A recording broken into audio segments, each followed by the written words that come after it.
to the apartment industry, to the investment community, is don't try to time the recession. Buy the right asset and don't over leverage it. Because as we all know, the people that did really well through the various cycles are the ones that could ride out the cycle, even really ugly ones, because they weren't over leveraged.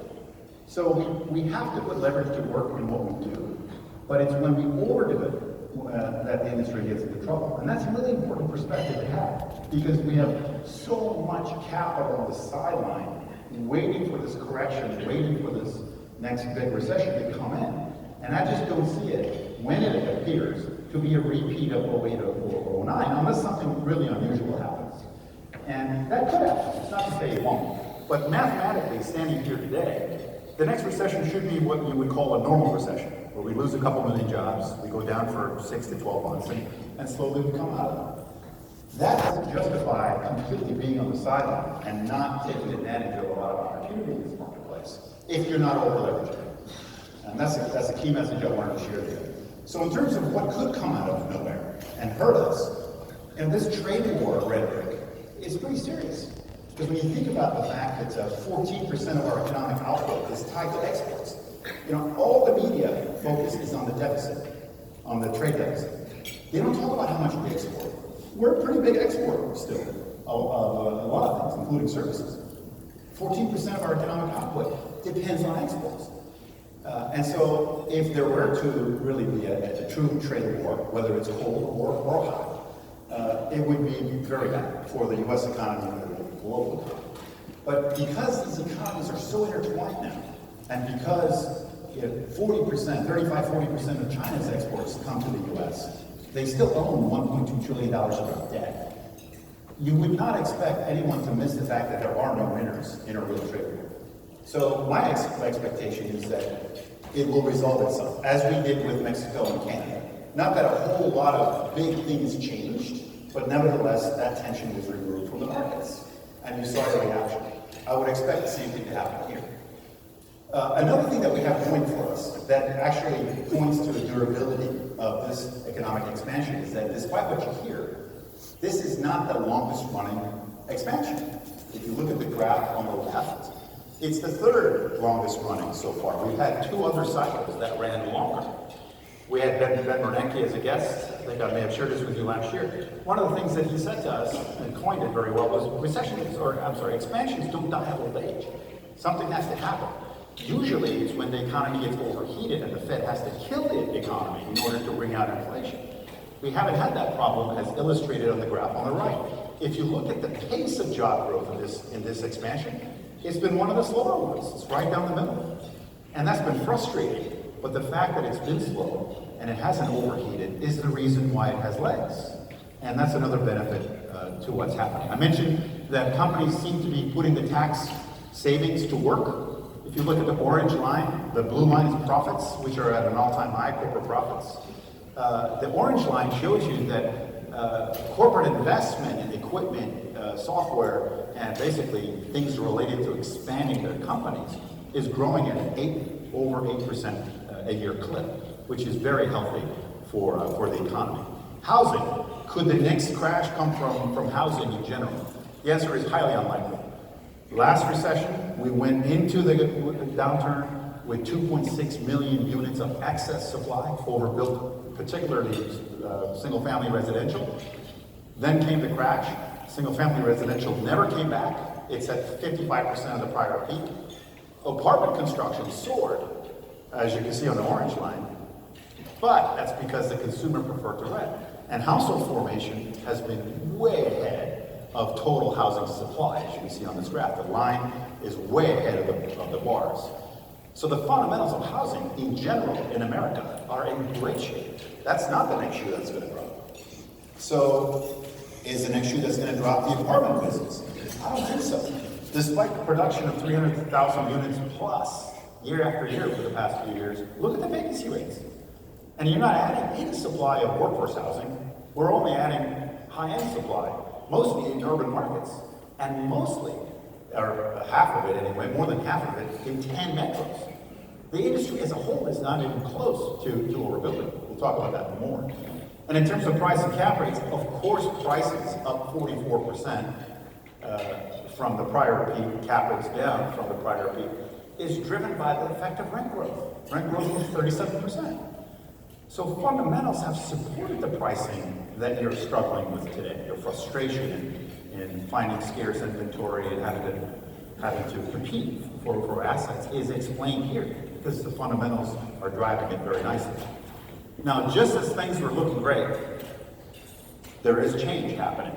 We are so mentally focused on the growth of the millennials, the young people coming through the economy, the 20 to 34-year-olds, that we've kind of forgotten the fact that that growth has already happened and what's going to happen next. So the orange lines are 10 years ago, today, and 10 years from now.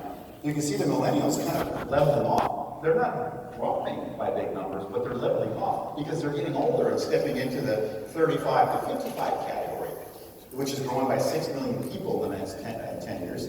And if you look at the biggest growth, 60 million people, that's in the 55-year and above category.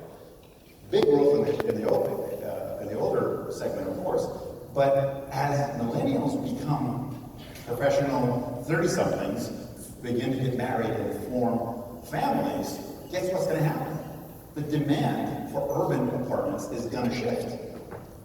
And we'll talk about that in a moment. This also means the largest transfer of wealth in the history of the planet. $30 trillion of wealth is going to be transferred in the next 3 decades from baby boomers to their children. And I am right at the tail end of that, but I haven't seen my check yet. I'm not sure about you. I have zero share of this 30 trillion coming my way. I hope some of you are in a whole different category when it comes to that. But this wealth transfer is profound because the children of a lot of our private clients that have been at the table for 20 plus years with us are now making decisions, are now involved in what happens with the portfolio. They're highly educated, very astute people. And it's a different type of investment profile. We're seeing new partnerships form with 30-somethings or 20-somethings that want to just enter capital into the apartment business. That's been a huge part of our expanding client base. So this shift is a very important part of what's happening. But from a population growth point of view, look at the 2010 to 2017, middle of the left slide, the downtown areas grew faster than suburban areas in terms of population. In the next 5 years, that's going to shift with suburban population growth now exceeding downtown population growth. When it comes to the absolute young adult population, there's actually a downtown population decline that's forecasted. So, and if you look at where we've been building mostly in urban areas. I think over the next 5 years, and starting today, as a developer, if you're not thinking mixed use, if you're not thinking getting out of just the urban core, and if you're not thinking in terms of bringing the idea of urban villages to more suburban areas, you're going to miss this wave. So the nature of development, I think, is going to change for our business. In fact, if you look at the vacancy rates now of suburbs versus downtowns, they're neck and neck. And so where do you have the supply? It's an important category. A year ago, I was sort of ringing the bell when it came to Class A vacancies that were rising pretty fast because of all the construction. We've seen demand pick up enough for vacancies in Class A are kind of tapering. But look at the shortage of housing in Class B and C, which are phenomenal investments, continue to be phenomenal investments. And I said it last year, I said it the year before, I'll say it again. Value add is alive and kicking. Value add is a way to play this market where development becomes more and more expensive. Why do I think the market's going to be sustained from a capital flow perspective? Institutions today have just 10% of their total allocation in commercial real estate. Pension funds that have $22 trillion of assets under management have 3% in commercial real estate. This is going to grow because you're going to see more capital flow coming into commercial real estate. Look at the graph on the left. If you look at it across the United States, 64% of households have their primary residence as their main component of wealth. Less than 10%, the two little orange lines, are invested in any other form besides stock, which is stocks and mutual funds at 20%. So even private investors have room to grow. If you look at today's apartment cap rates versus safety around the globe, I threw all kinds of safety measures of return. Apartment cap rates are still a compelling value. I already showed this graph in terms of the cap rate compression. But the biggest issue that we face right now is affordability. And this is because the upper income bracket has had the lion's share of income growth and prosperity in the country. The middle and the lower tiers have not seen the kind of wage growth that you would expect. They're beginning to see it just now, but it's way behind what's happened in the marketplace. If you look at the spread between the median price home payment and average rent in California, look at the spread versus the national average. Affordability becomes hugely challenging when it comes to buying homes, driving more people into apartment renting. And of course, because the supply is so limited, we're seeing a higher proportion of disposable income go toward rent in California. And this is what the whole debate is. How do you solve this problem?